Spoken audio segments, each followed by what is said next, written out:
নমস্কাৰ। আজি এজন ভকতে প্ৰশ্ন ৰাখিছে।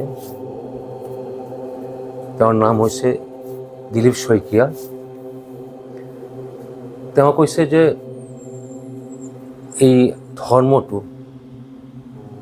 ধৰ্ম চৰ্চাটো প্ৰকৃতপক্ষে তেওঁ শুনিছে, তেওঁৰ মা দেউতাৰ পৰা শুনিছে।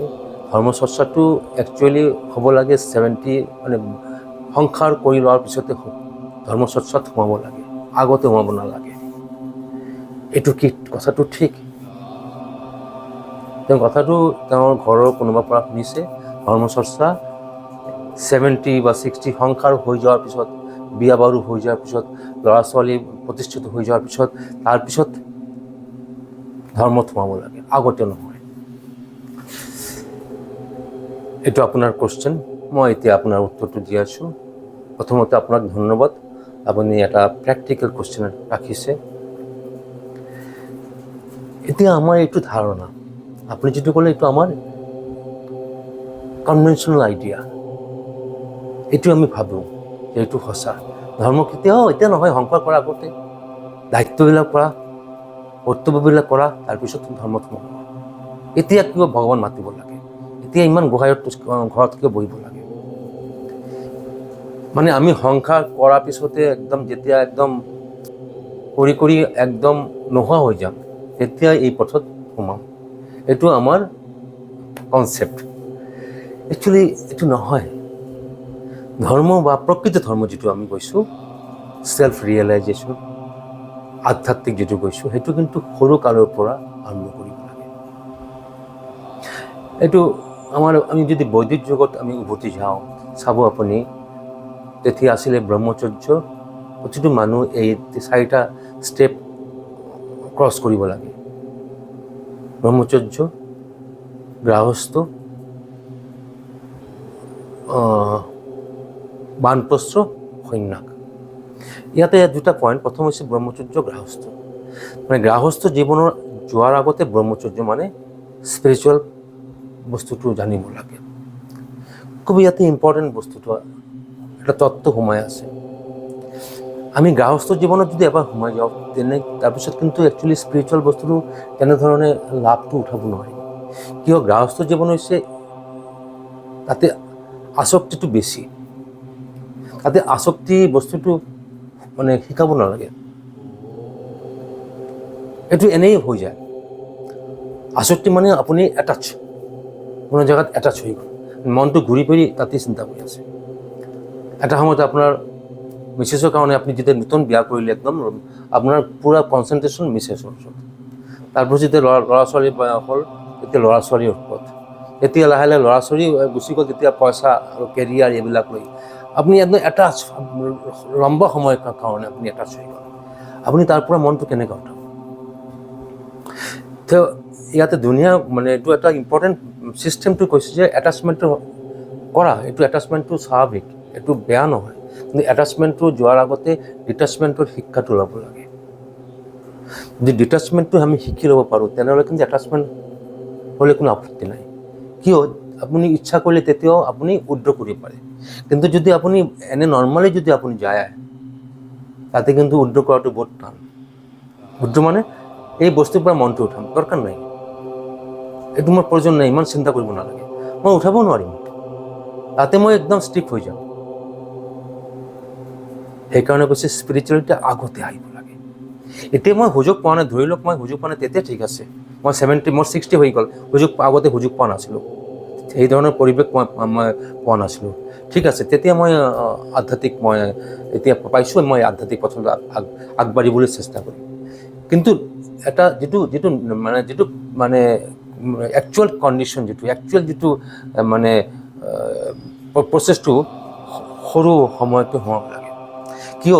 আপোনাৰ যদি মাটি যদি নৰম থাকে, তেতিয়া আপুনি গছ লগাব পাৰে।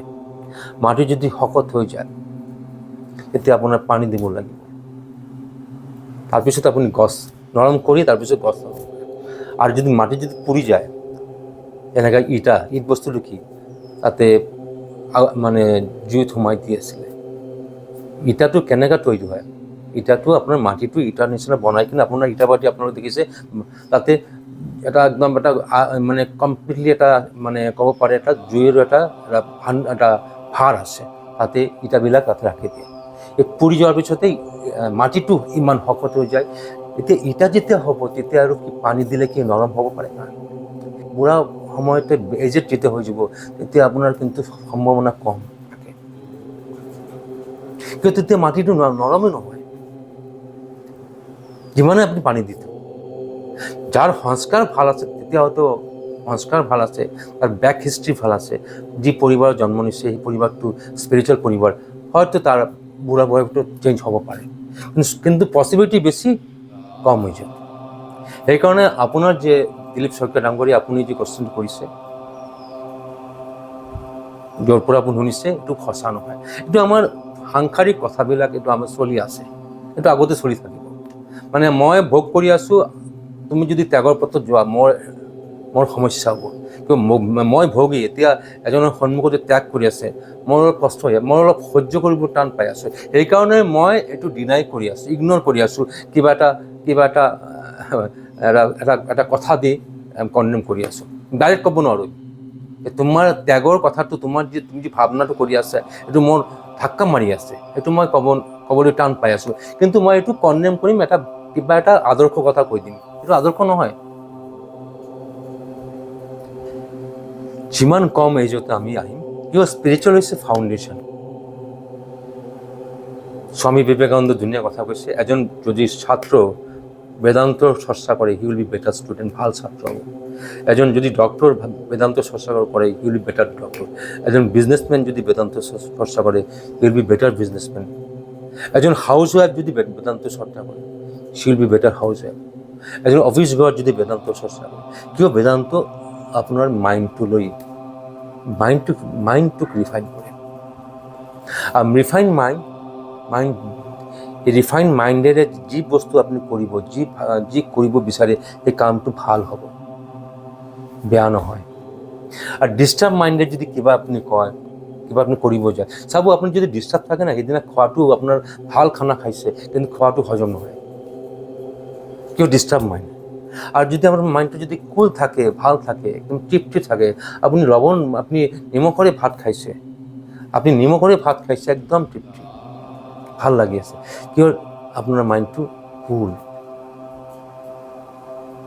সেইকাৰণে এইটো আমাৰ এটা কথা, আমাৰ এটা চলাই দিছে এটা সমাজতে, এইবিলাক কৰিব নালাগে, এতিয়া নহয়। বুঢ়া বয়সতে ক'ত মানুহে ধৰ্ম কৰে, ধৰ্ম খুব কমে কৰে। গান গাই বাছ তাৰপিছত চৰ্চা কৰি আছে। মন্দিৰত গ'লে, নামঘৰত গ'লে, গান টান কৰিলে, প্ৰাৰ্থনা কৰিলে, ঘৰত আহি কিন্তু সংসাৰ কৰি আছে। সেইটোতো লৈ আনিব লাগিব আপুনি। এই চৰ্চাখিনি ঘৰতে আপুনি চৰ্চা কৰি, এইটো আপুনি ডিছকাশ্যনৰ এইটো বিষয় কৰিব লাগিব। ঘৰতে বহি আপুনি চিন্তা কৰি আছে, তেতিয়া ঠিক আছে, যদি আপুনি কৰিব পাৰে, কিন্তু কম দেখা যায়। সেইকাৰণে কৈছে ডিটাচমেণ্টটো আগত লোৱা। কেনেধৰণে ডিটাচমেণ্টটো ল'লে আপুনি এটাচমেণ্টটো আপুনি ল'ব পাৰে, যাতে আপোনাৰ সমস্যা নহয়। এনেকুৱা আমি কাঁঠাল যেতিয়া আমি ভাঙোঁ, তেতিয়া মানে সৰিয়হৰ তেল আমি হাতত লগাই দিওঁ। কিয় তেলটো লগাই কিনে যদি আমি কাঁঠালবিলাক আমি খুলিব বিচাৰোঁ, একদম আঠাটো নালাগে। আৰু যদি তেল অবিহনে যদি মই তেল নলগাই কিনে যদি আমি কাঁঠালটো ভাঙিব যাওঁ, কাঁঠাল আপুনি খাব পাৰে, কিন্তু আঠা চব লাগি যাব, তেনেহ'লে খোৱাটো ভাল নহয়। এনেকুৱা আঠা উঠাটো মুস্কিল। এই তেল লগোৱাটো হৈছে আধ্যাত্মিক জ্ঞান। আধ্যাত্মিক জ্ঞান লৈ আপুনি সংসাৰ কৰক। সংসাৰ এৰিবলৈ কোনে কোৱা নাই, সংসাৰো থাকক, কিন্তু আধ্যাত্মিক জ্ঞানৰ জৰিয়তে আপুনি সংসাৰ কৰিলে এই আঠাটো নালাগে, ইনফেচুৱেশ্যন ডেভেলপ নহয়, আসক্তিটো আপোনাৰ ডেভেলপ নহয়। এতিয়া আপুনি আপোনাৰ সংসাৰ যাত্ৰাটো ভাল হ'ব, মানে স্মুথলি হ'ব, আৰু ক্লেৰিটি থাকিব। ঠিক আছে দিলীপ শইকীয়া, আপোনাৰ কথাখিনি আপোনাৰ প্ৰশ্নটো মই যিমান পাৰিছোঁ ব্যাখ্যা কৰিছোঁ, ইয়াতে ৰাখিছোঁ। প্ৰণাম। ভাল লাগিলে ভিডিঅ'টো আপোনালোকে শ্বেয়াৰ কৰিব, আপোনাৰ চাৰ্কেলৰ ভিতৰত শ্বেয়াৰ কৰিব, আৰু যদি কুৱেশ্যন কাৰোবাৰ থাকে নিশ্চয় আমাৰ মোৰ মেছেঞ্জাৰ আছে, ফেচবুকৰ বা ইউটিউবৰ কমেণ্টত কৰিব পাৰে, হোৱাটছএপতো কৰিব পাৰে। ঠিক আছে, ৰাখিছোঁ।